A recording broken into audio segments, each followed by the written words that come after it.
अपने प्रीलिम्स की स्ट्रैटेजी की। तो ब्रॉडली मैं प्रीलिम्स की स्ट्रैटेजी में बताऊँ तो एग्ज़ामिनेशन हॉल में कैसे फेस करना है पेपर को। तो सबसे पहले तो ये कि आपने घबराना बिल्कुल नहीं है। आपको कूल माइंड रहना है और आपने जिस तरीके से तैयारी किया है पिछले 1 डेढ़ साल तक, उसी परफ़ॉर्मेंस को शो करना है। जैसे मैं अपनी बात करूँ तो 100 में से मैंने 86 क्वेश्चन अटेम्प्ट किए थे, जिसमें से अलग-अलग कीज़ के हिसाब से मेरे 65 के अराउंड करेक्ट हो रहे हैं, यानी 118, 120 मार्क्स के अराउंड आ रहे हैं मुझे। तो उस हिसाब से देखें तो जब मुझे पेपर मिला प्रीलिम्स का, तो question number 1 to question number 10 में I was blank. I mean I did not have any idea कि ये पूछ क्या दिया इन्होंने। तो बस मुझे एक क्वेश्चन आता था 1 टू 10 में, जो भी वो गलत हो गया और बाकी बाद में मैंने उसे इंटेलिजेंट गेस लगा के किया। तो आपको घबराना बिल्कुल नहीं है और बाद के क्वेश्चंस काफ़ी आसान थे, पॉलिटी, इकोनॉमिक्स वगैरह के। पहली चीज़ घबराए नहीं। दूसरी चीज़, जो भी स्ट्रैटेजी आपने फॉलो किया है अपने मॉक्स में, उसको अप्लाई करें। तीसरी चीज़ ये कि आपको एक respectable number of questions attempt करने हैं। आपको 80 टू 85 क्वेश्चंस अटेम्प्ट करने होंगे minimum to clear pre with respectable margin. तो ये प्री की बात थी। अब मैं मेंस के बारे में बात करूंगा। तो सबसे पहले बात करते हैं एसए की। तो एसए में क्या है, एसए में कोई आपको ऐसा कुछ पढ़ने की जरूरत नहीं है सेपरेटली, वो आपके जीएस पेपर से कवर हो जाएगा। परंतु मैंने एसए के जो नॉर्मल नोट्स मिलते हैं अलग अलग कोचिंग्स के, वो मैंने मार्केट से खरीद लिए थे और फिर उससे पढ़ा था मैंने।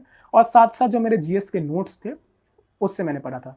तो एसए में भी आपके पास नोट्स होने काफ़ी ज़रूरी हैं। आप एसए में, मेरा एसए का कॉम्प्रिहेंसिव नोट्स था। मैंने हर major topic, for example agriculture, education, health, इन सब मेजर इश्यूज पे बहुत ब्रॉडली नोट्स बनाए थे। डेटा, फैक्ट्स, मेजर कोट्स, ये सब मैंने लिखा था और इन सब को मैंने अपने मॉक टेस्ट्स में यूज़ किया था। और सबसे इंपॉर्टेंट है कि आप एक ऐसा बुकलेट बनाए जिसमें डिफरेंट फेमस पर्सनैलिटीज़ के कोट्स हों। तो उन कोट्स को आप रट्टा रट्टा मार लें पूरा, क्योंकि ये मुझे एग्जाम में डालना है। और फिर उन कोट्स को आप एग्जाम में लिखें, वो वैल्यू एडिशन होगा उसका। ये मेरा एसए का स्ट्रैटेजी था। एसए के लिए एक और चीज़ इंपॉर्टेंट है कि आपकी इंग्लिश लैंग्वेज पे कमांड होनी बहुत अच्छी ज़रूरी है, क्योंकि उसमें आपका इंग्लिश का जो लेवल है वो एसए में रिफ्लेक्ट होगा। तो आप ट्राई करें कि आप ग्रामेटिकल मिस्टेक्स ना करें बिल्कुल भी। आप एक बहुत ही फ्लावरी लैंग्वेज में एसए लिखें कि पढ़ने में लगे कि हाँ मज़ा आ गया। जब लास्ट में एग्जामिनर को फील आए कि कहीं भी फ्लो टूटा नहीं, डिफरेंट पैराग्राफ्स लिख रहे हैं तो उसको एक कनेक्टिंग वर्ड से डिफरेंट पैराग्राफ्स को ज्वाइन करें ताकि एक फ्लो बना रहे। आप सब हेडिंग्स दे भी सकते हैं, नहीं भी दे सकते हैं, ये आपकी मर्जी। मैंने दिए थे, 1-2 सब हेडिंग्स दिए थे।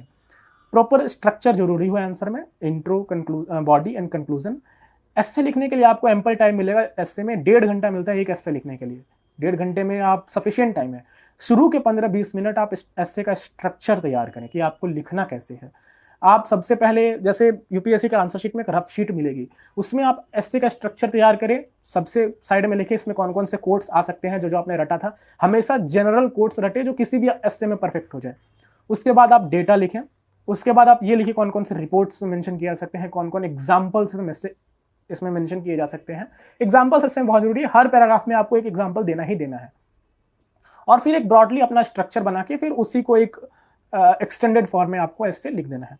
अब मैं जीएस पेपर्स की बात करूंगा 1 to 4।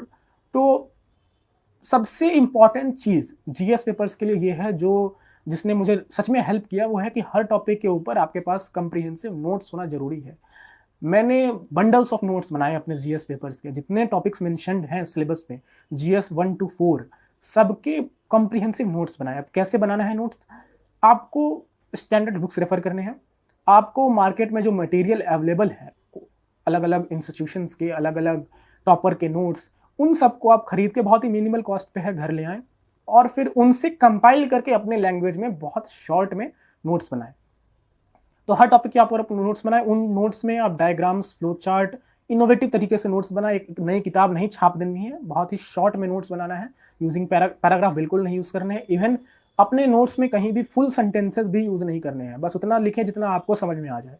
तो ये नोट मेकिंग हो गया। दूसरा, ये नोट्स को बार बार रिवाइज करें ताकि वो चीज़ें आपके माइंड में इनग्रेन हो जाए। तीसरा ये कि आपको अपने नोट्स को हमेशा अपडेट करते रहना है करंट अफेयर्स से। करंट अफेयर्स की आप जो भी मैगजीन्स पढ़ रहे होंगे उससे आप नोट्स को अपडेट करें। और चौथा ये कि उन नोट्स को आप अपने आंसर राइटिंग में जरूर इंक्लूड करें ताकि आपको पता चलेगा कि आपने कितना प्रोग्रेस किया है। ये हो गया मेरा नोट मेकिंग और रिवीजन के बारे में।